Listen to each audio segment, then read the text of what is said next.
Greetings, Commanders! It's Ryant1UM here, and today we are back in Stellaris Console Edition with the 2.6 VERNE update. So the 2.6 VERNE update is finally here, and boy did it bring a lot of content to Stellaris Console Edition.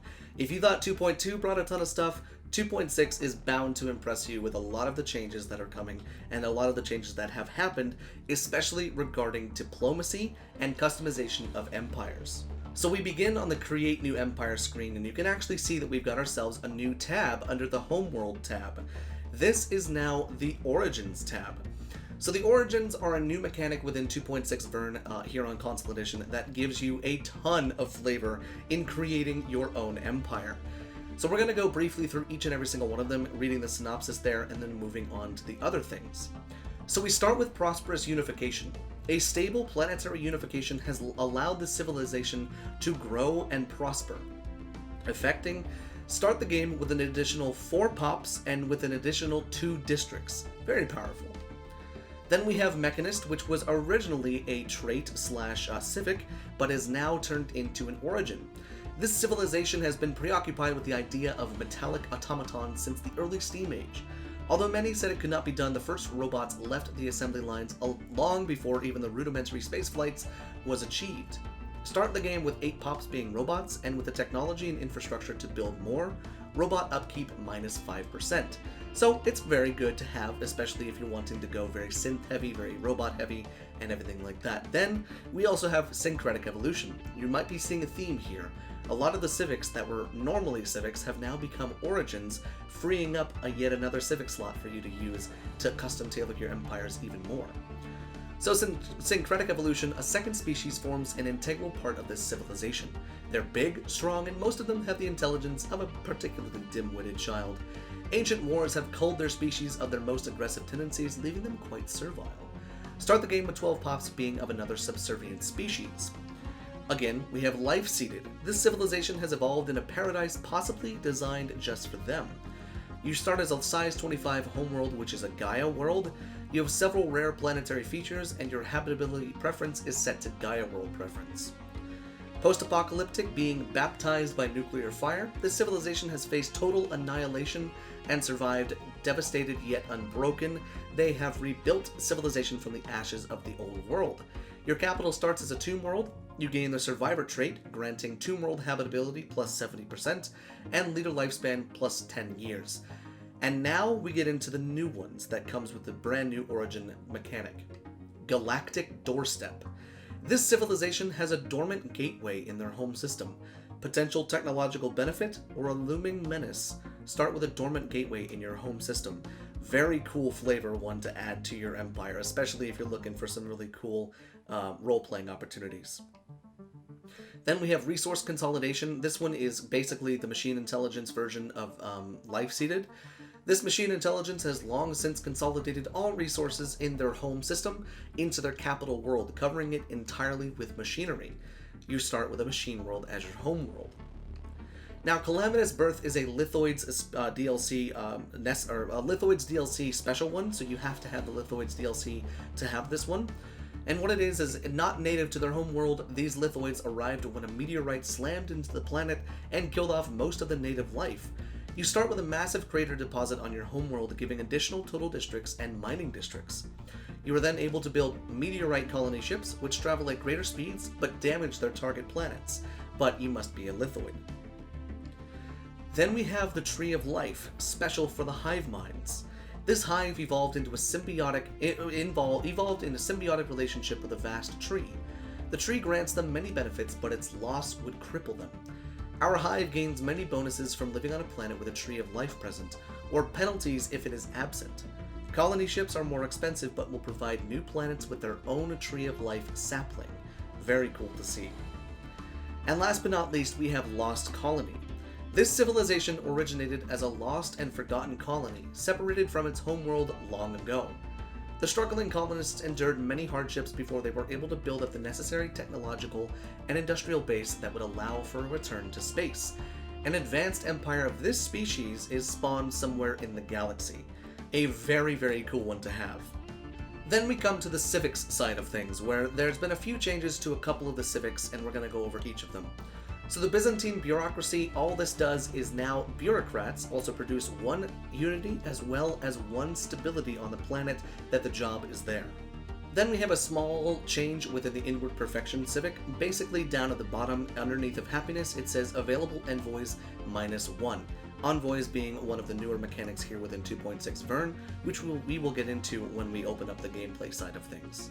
Then, as an added extra bonus, we actually have access to a few more of the symbols as well as the backgrounds when it comes to creating your empire name and your empire flag. There's a lot of new, really cool ones that you can play around with as well as your backgrounds, which is just a nice way to spice things up a little bit. So now that we've gone through all of the changes that have occurred within the Create a New Empire screen, we're actually going to hop over to the gameplay side of things and take a look at the extensive changes to the user interface, or the UI, as well as the planetary tabs and the contacts tabs and all of the other things that are within the UI.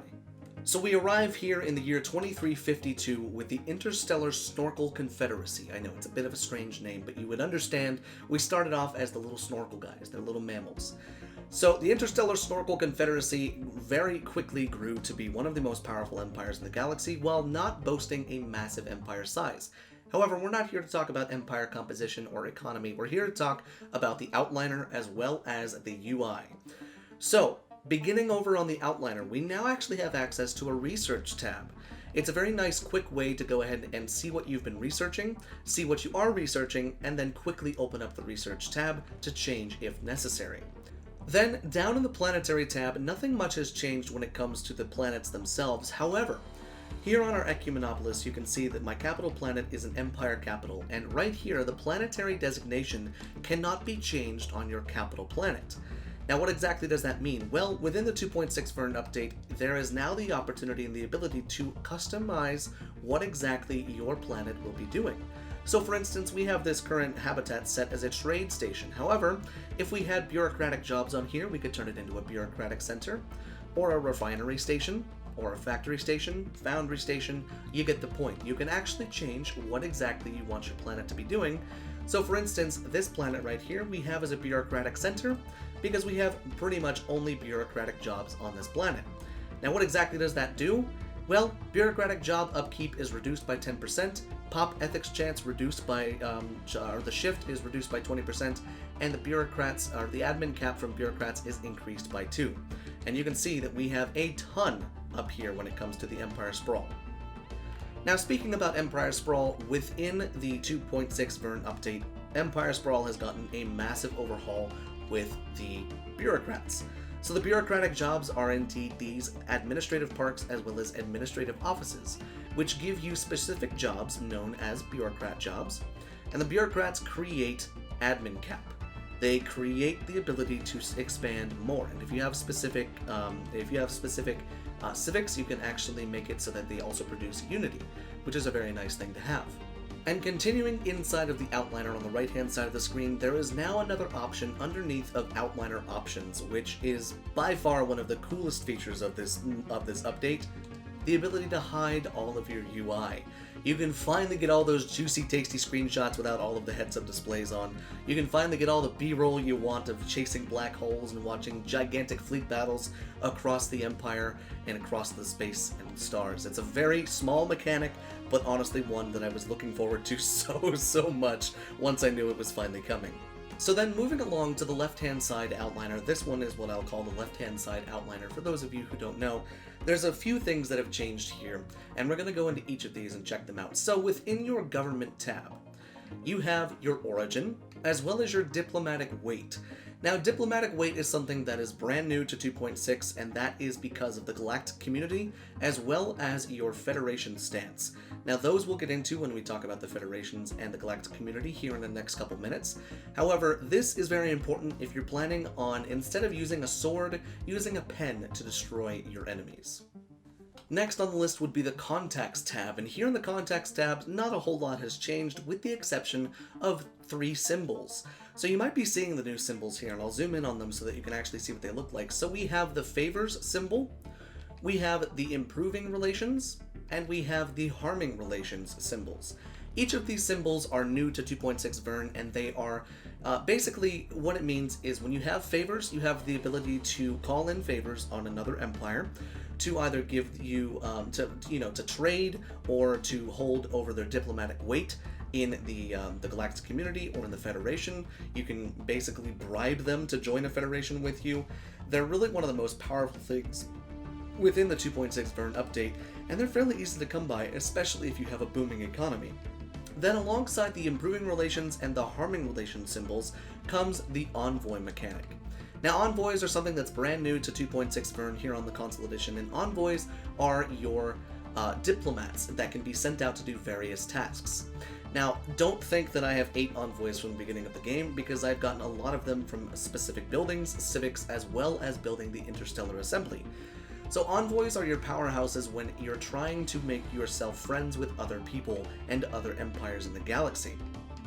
So, in the Contacts tab, we have Improve Relations as well as Harm Relations right here. Send an envoy to them who will work on reducing their opinion of us, making this number decrease. Improving Relations does the exact opposite in making this number increase. It's honestly one of the cooler, smaller mechanics within 2.6 VERNE, but it can be the difference between being in a Federation and being the target of a Federation very quickly in the early game. And just as a simple synopsis as to how you actually trade favors, it's within the trade negotiations. So you can trade up to 10 favors for a specific resource, or if you want to trade them favors, you can absolutely do that as well. But you can be given 10 favors, 1 through 10 favors, and then you can also trade for resources and everything like that. It's honestly kind of a nice feature. Now, we briefly touched on the symbols at the top with the Empire Sprawl, but the Empire Sprawl isn't the only one that's up here now. We have the Empire Sprawl with you can see how your empire or your administrative capacity is broken down. However, we do indeed have the envoy symbol up there so that you can see just how many envoys you're using.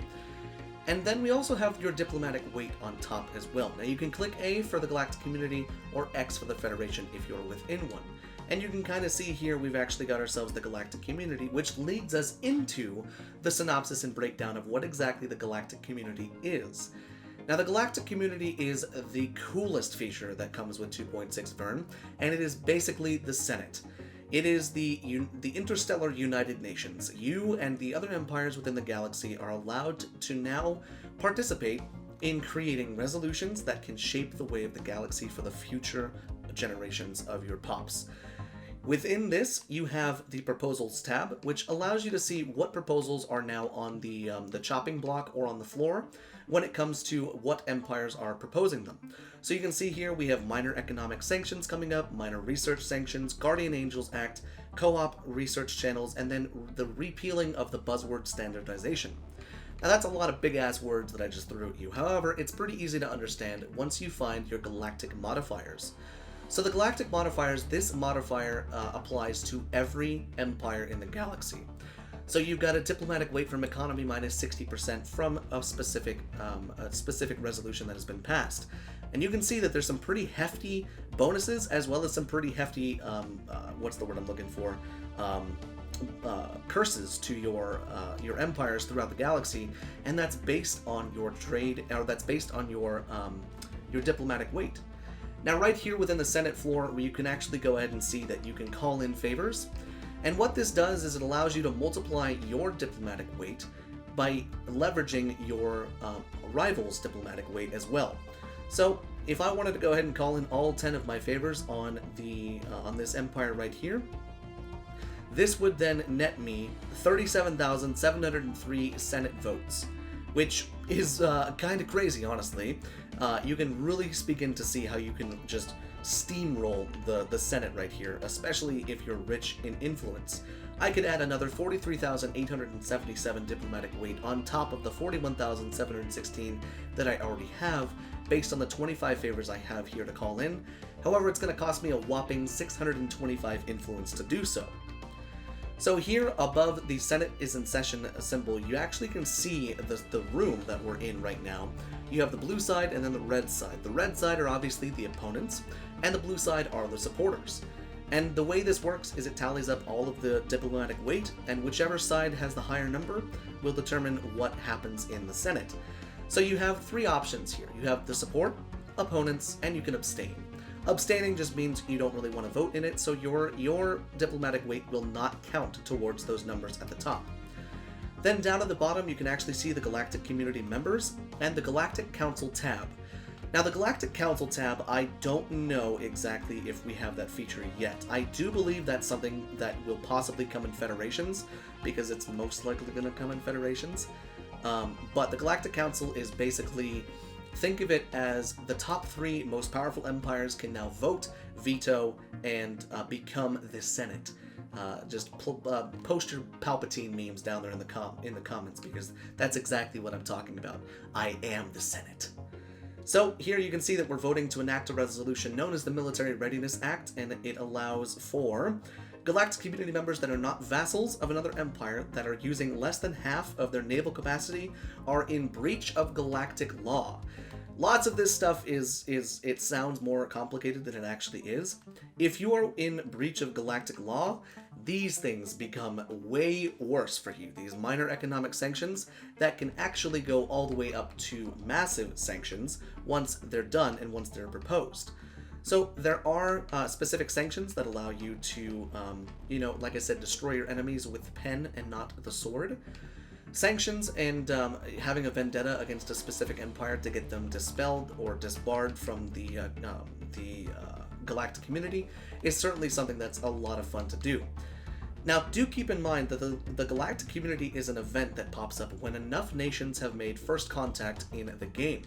Now, this happened for me within like the first 70 years. However, it might happen for you way earlier if you play with a lot more empires in the galaxy. But do keep in mind, it can actually fail. The Galactic Community is something that if enough of the empires decide, yes, I want to do it, then it will be formed, and you can find it over here on the Galactic Community tab on the left-hand side. But if enough empires say no, the Galactic Community just will not exist. Kind of an unfortunate thing to have happen in a game. It happened to me on my Lithoids playthrough, but it is something that can happen. Now, I know that was a lot of information to dump on you, so we'll go ahead and take a look at what's new within the Policies tab and the Traditions tab of the 2.6 VERNE update. Right there at the top, we actually have a brand new feature which is known as Diplomatic Stance. So the Diplomatic Stance allows you to change based on the type of empire you are. So as a belligerent empire, this empire will attempt to bully weaker empires into submission to their will. Sending an envoy to improve relations costs 0.25 influence per month. However, your war exhaustion gain is minus 10%, your naval capacity is plus 10%, and your claims cost 10% less.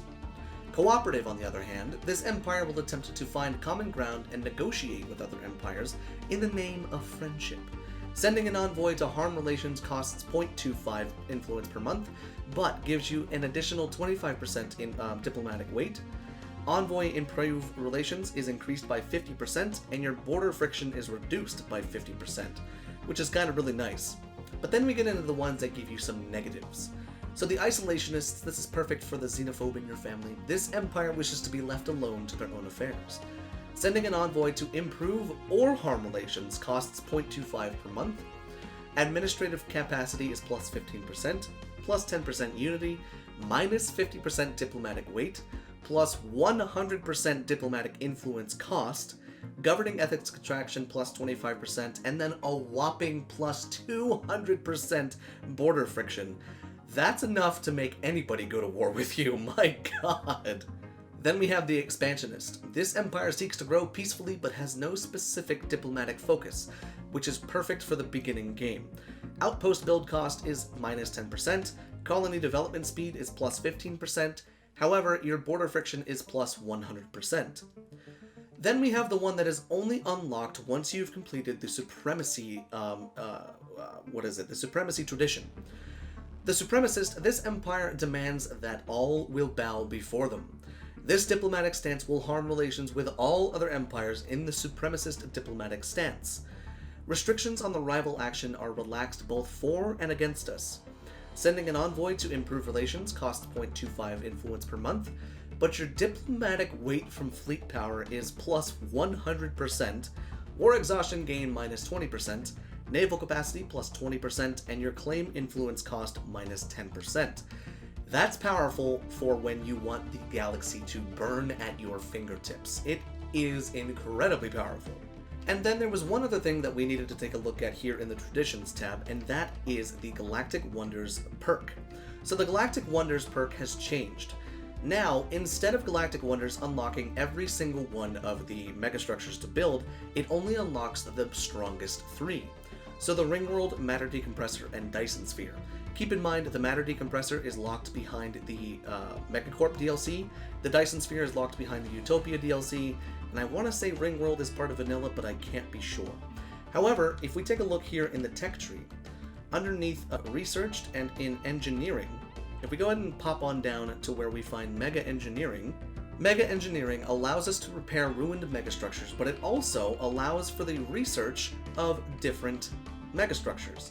Now, what do I mean by that? Well, the specific megastructures that can be researched are the ones that no longer appear within the Galactic Community or within the Galactic Wonders perk. So, the Interstellar Assembly, Strategic Coordination Center, and the Mega Art Installation are just a couple of the ones that you can now build without having to worry about that. You can also now worry about the Science Nexus as its own research, and the Sentry Array as well. Now, the other thing that is lovely within this, within 2.6 VERNE is the fact that now habitats are no longer locked behind Voidborn. Voidborn only unlocks the ability to have a plus 20% habitat habitability and gives your habitats an additional 2 districts, which is very nice because then habitats can be built way earlier, and it's honestly kind of nice to be able to spam those everywhere. Now, on the topic of habitats have also had a similar change, and a kind of a change that is for the better in my opinion. So here it's a bit of a bad example because we don't have the 4th district here. However, a regular habitat will now have the city detail or the city districts, the trade districts, as well as the leisure districts. However, if you build it around a planet with a mineral deposit, energy deposit, or research deposit, you will then have an additional district based on the resource that is on that deposit. So if it's a mineral deposit, you'll have mining districts. If it's an energy deposit, you'll have generator districts. And if it is indeed a research deposit, you will have a research district. So once again, the habitats have become one of the best ways to rush technology, just like it was in the pre-2.2 patch. Now, before we get into the meat and potatoes of the Federation Edition and the Federation changes that have come within 2.6, we're going to take a look at one of the megastructures, the Interstellar Assembly. Now, the Interstellar Assembly has gotten a nice little glow up right here. It looks way better than it did before. However, it actually gives you a nice big bonus. So when the Interstellar Assembly is complete, you actually have an additional 40% to your diplomatic weight, as well as an additional 2 envoys. Now, what's nice about that is being able to assign more and more envoys to the Galactic Community, the Federations, or your contacts. Now, what we didn't go over in the Galactic Community is based on the amount of envoys you have will determine how much more you actually have as far as Galactic Community and diplomatic weight goes. Every envoy you send increases your whole diplomatic weight by 10%, which means if you're able to somehow have 10%, or 10 envoys, you can have an additional 100% Galactic Community diplomatic weight, or diplomatic weight in general, which can be quite powerful. Now, whether or not you can actually get 10, I don't really know, but if you had all 8 of mine in the Galactic Community, that would be an additional 80% diplomatic weight on top of what we already have. So an additional 60% technically, because we already have 2 in there already. And then last but not least, we have the Federations mechanic. Now, the Federations have changed drastically compared to what they were in the 2.2 patch as well as in the pre-2.2 patch. Federations before were fairly useless and they didn't really serve a purpose. However, now you can actually begin to see that they are going to be shaped even more once Federations decides to be announced on a console edition. Now, whether or not it will be, who knows, but I'm almost positive it will be. So here we actually see that our Federation type is known as a Galactic Union. So the Galactic Union, basically what it does is it gives you a diverse ethics imposition of 50% smaller penalty to the Federation cohesion. Now, what exactly does that mean? That means here within your members, right here. See, our ethics are the exact same. We're both fanatic egalitarian and we're both xenophilic. If the other people were fanatic spiritualistic and xenophobic, we would have a 50% reduction on our cohesion. the cohesion being right here. Our monthly cohesion is plus 2.25. And our total XP gained within the Federation is 10 XP a month. Now I know some of this might be a little bit confusing, so let's break it down. So here you have your member list. Now, what I did with these guys is we are the Interstellar Snorkel Confederacy. However, our people are the Snorkel Republic, and they are right here. Now, there's a very cool way to go ahead and create a federation very early on in the game so that you can get the most out of your federation, and that is to create a vassal, release that vassal as its own interstellar empire, and then trade favors with them until you actually get them to join a federation.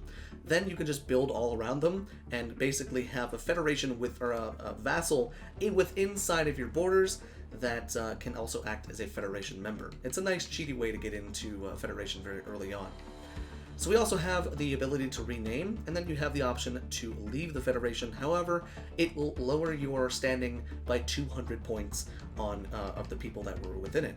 That also wouldn't even matter because we have 433 opinion with the other people. But you also have diplomatic weight, the amount of envoys that each empire is contributing, your opinion, your fleet power, tech, and economy, and then your ethics. Within the levels side of things, we actually have the ability to assign more envoys. The more envoys you have, the more cohesion you will get every month. That cohesion should always be positive, because if it's not, your empire's federation will then begin to lose experience. And the experience is what unlocks the differing levels of your federations. So down here there are specific options and specific upgrades that happen to the federation over time.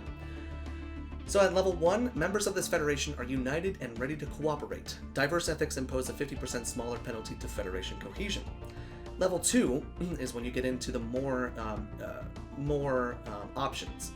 So the officer exchange, this allows the amount of members contribute towards the federation of naval capacity counts for 25% more.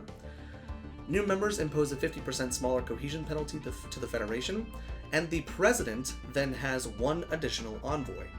At level 3, you gain 1 unity for each envoy assigned to the Federation. Your ship speed is increased by 10% while in Federation space. And your president modifier, your Federation influence gain is +1, which is really, really nice. Then at level 4, we have ourselves failed Federation votes impose a 50% smaller cohesion penalty to the Federation. Damage to the endgame crisis factions +25%. And then for the president, you get an additional 10% diplomatic weight. Then last but not least, at level 5, the highest level you can be in a federation, you gain 1 more unity for each envoy assigned to the federation, an additional 25% damage onto the endgame crisis factions, and then the presidential modifier is monthly unity plus 10%. So as far as the federations go, they are powerful as far as unity and diplomatic weight goes, but they're really not going to do a whole lot unless you have a lot of members contributing a lot of naval capacity to your fleets. Then we get into one of my favorite parts of the Federation itself, the laws. So you can now see that the Federation is composed of different laws. You have Federation centralization, fleet contribution, succession type, succession term, Federation fleet construction, can subjects join, vote, wait, war declaration, invite members and kick members, free migration, and separate treaties. Now, all of this, there's normally more options that come along with this to make it so that only the president can construct, Federation fleets, or can subjects join, that could also be a yes. But as of right now, it seems those options are either not there or are going to be added here in the future. So these, you can see that you have fleet contribution. We have it set to high. Members transfer 30% of their naval capacity to the Federation fleet, making it capable to have a fleet of 599. Now we have nowhere near that, but you know what I mean. We also have the succession type, which is strongest we can have it. And what that means is the succession is chosen once you have, once the succession is in question. Whoever the strongest empire is will determine who the president of the Federation will be. You can change the succession term to anything, and in fact you can actually have it as a status change, meaning a new president is chosen whenever another member surpasses them by 25%. And what that means is in any of these things, fleet, tech, or economy. Okay, so I know that was just a massive amount of information to drop on you when it comes to what came within the 2.6 VERNE update, but I wanted to fit it all into one video because I didn't want to have to break it up over multiple videos so that people had to run around and try and find where it was at. Instead, it's all located right here. So, with that being said, 2.6 VERNE brings one of the largest updates to the game, practically on the same scale, I would say, as the 2.2 update. And there's a lot of stuff in here to really make Stellaris Console Edition very, very fun, and way more fun than, the previous iterations. So let me know if you guys were excited about this update, the 2.6 VERNE update, and if you're looking forward to the future of Stellaris Console Edition, because I, for one, absolutely am. Thank you once again to Paradox Interactive for sponsoring today's video. And guys, let me know what you guys are thinking down there in the comment section. What's your favorite part of the 2.6 VERNE update? I'd love to hear what you have to say. So until next time, guys, this is Commander RYANT1UM signing off.